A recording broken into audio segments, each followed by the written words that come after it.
बच्चों, आज हम एक बहुत ही मज़ेदार और रोमांचक चीज़ सीखने वाले हैं।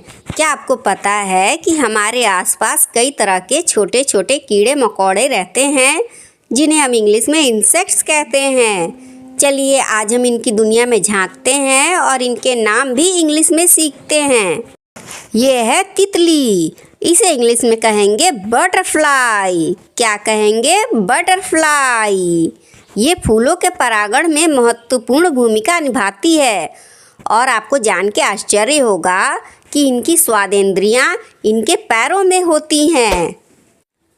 और ये है मधुमक्खी, इसे इंग्लिश में कहेंगे बी। क्या आपको पता है बच्चों कि शहद हमें मधुमक्खी से प्राप्त होता है? और आपको एक और जानकारी देना चाहूँगी कि एक मधुमक्खी अपने जीवन काल में केवल 1 चम्मच शहद ही बना सकती है।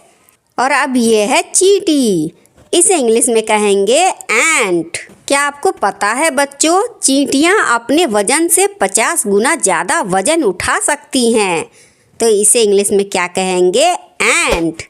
और अब ये है मच्छर, इसे इंग्लिश में कहेंगे मॉस्कीटो। जैसा कि हम सब जानते हैं कि मॉस्कीटो खून चूसते हैं, पर क्या आप जानते हैं कि केवल मादा मच्छर ही खून चूसती है? क्योंकि उसे अंडे देने के लिए प्रोटीन की ज़रूरत होती है।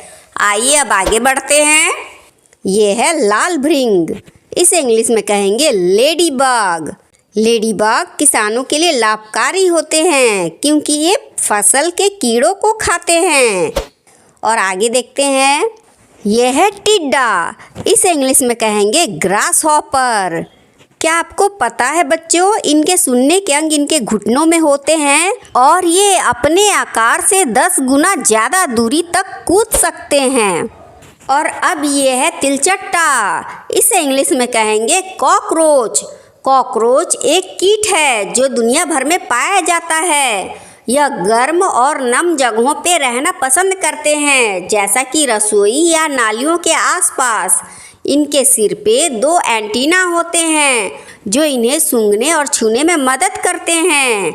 ये बिना खाए 1 महीने तक जीवित रह सकते हैं। और बच्चों, आपको जानकर आश्चर्य होगा कि बिना सिर के भी ये 1 हफ्ते तक जीवित रह सकते हैं, क्योंकि ये अपने फेफड़ों से नहीं, अपने बॉडी से सांस लेते हैं। और आगे बढ़ते हैं, ये है इल्ली, इसे इंग्लिश में कहेंगे कैटरपिलर। क्या आपको पता है बच्चों, कैटरपिलर तितली या पतंगे का लार्वा होता है जो अपने जीवन के अगले चरण में एक प्यूपा में बदल जाता है और आगे जाकर तितली में परिवर्तित हो जाता है। और नेक्स्ट है सहस्त्रपद, इसे इंग्लिश में कहेंगे मिलीपीड। क्या कहेंगे? मिलीपीड। मिलीपीड कृमि यानी वर्म के जैसे होते हैं और इनके शरीर गोल खंडों में बटे होते हैं। अब आगे देखते हैं, ये है कनखजूरा, इसे इंग्लिश में कहेंगे सेंटिपीड। यह नम और गीली जगहों में रहते हैं, जैसे मिट्टी, गिरी हुई पत्तियां, लकड़ी के टुकड़े या चट्टानों के नीचे। तो इसे इंग्लिश में क्या कहेंगे? सेंटिपीड। ये है मकड़ी, इसे इंग्लिश में कहेंगे स्पाइडर। स्पाइडर कीड़ों को पकड़ने के लिए जाल बुनती है जिसमें कीड़े फंसते हैं। बच्चों, आपको जानकर आश्चर्य होगा कि इनके खून का रंग नीला होता है। और नेक्स्ट देखते हैं, ये है केचुआ, इसे इंग्लिश में कहेंगे अर्थवर्म। क्या कहेंगे? अर्थवर्म।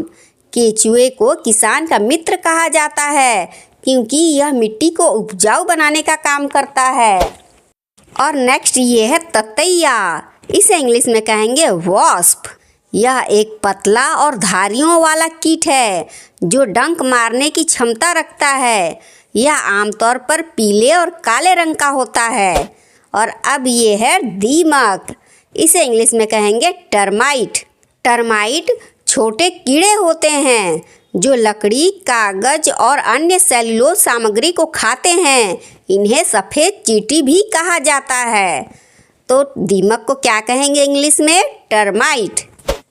और अब ये है झींगुर, इसे इंग्लिश में कहेंगे क्रिकेट। एक बार फिर से रिपीट कीजिए, क्रिकेट। यह एक छोटा कीट है जो आमतौर पर रात में आवाज़ करता है। यह घास और मिट्टी में रहता है और इसके पंखों से चर-चर जैसी आवाज़ उत्पन्न होती है, जिससे हम इसे पहचान सकते हैं। और ये है जूं। इसे इंग्लिश में कहेंगे लाउस। लाउस एक परजीवी है जो इंसानों और जानवरों के बालों में या शरीर पर रहता है और खून चूसकर जीता है। इसे इंग्लिश में कहा जाता है लाउस। और नेक्स्ट ये है किलनी। इसे इंग्लिश में कहेंगे टिक। ये भी परजीवी कीड़ा है जो इंसानों और जानवरों की त्वचा से चिपककर खून चूसती है। और नेक्स्ट देखेंगे, ये है रेशम कीट। इसे इंग्लिश में कहेंगे सिल्क वर्म। क्या कहेंगे? Silk worm. सिल्क वर्म केवल शहतूत के पत्तों को खाता है और अपने लार से रेशम धागा बनाता है।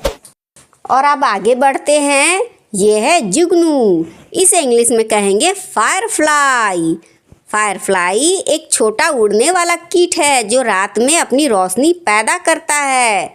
इसकी रोशनी हल्की हरी या पीली होती है। तो बोलो मेरे साथ, जुगनू मीन्स फायरफ्लाई।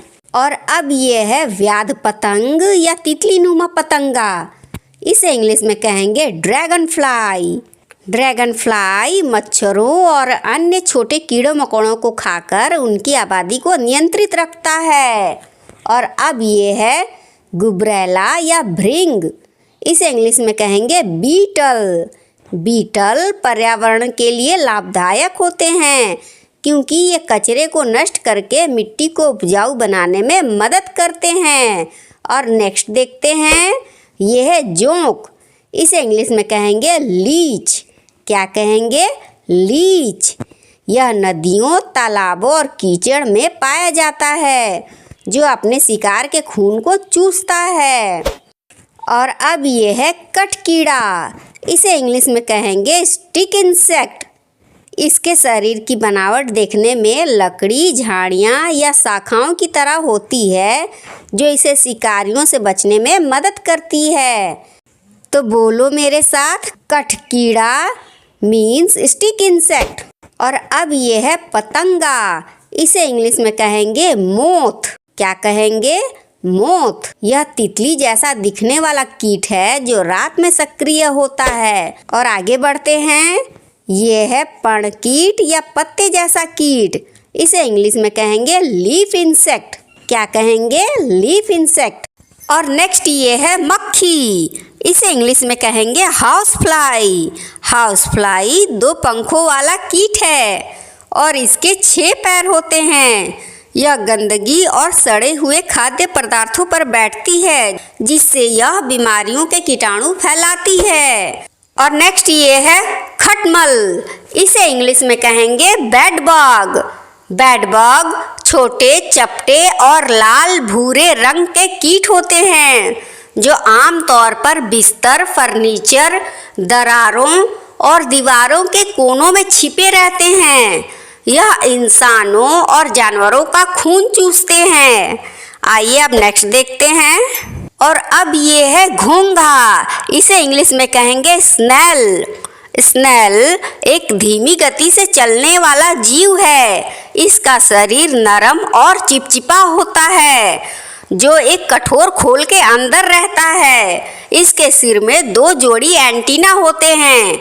लंबे एंटीना पर आंखें होती हैं जबकि छोटे एंटीना सूंघने और छूने का काम करते हैं। और अब ये है छिपकली। इसे इंग्लिश में कहेंगे लिजर्ड।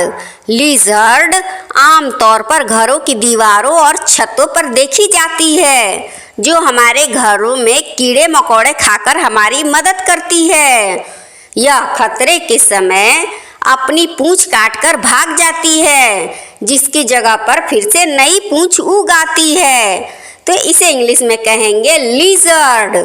और नेक्स्ट देखते हैं, ये है बिच्छू। इसे इंग्लिश में कहेंगे स्कॉर्पियन। स्कॉर्पियन के पूंछ के अंत में एक डंक होता है जिससे वे अपने शिकार को मारते हैं। लेकिन चिंता ना करें, स्कॉर्पियन का जहर इंसानों को ज़्यादा नुकसान नहीं पहुंचाता।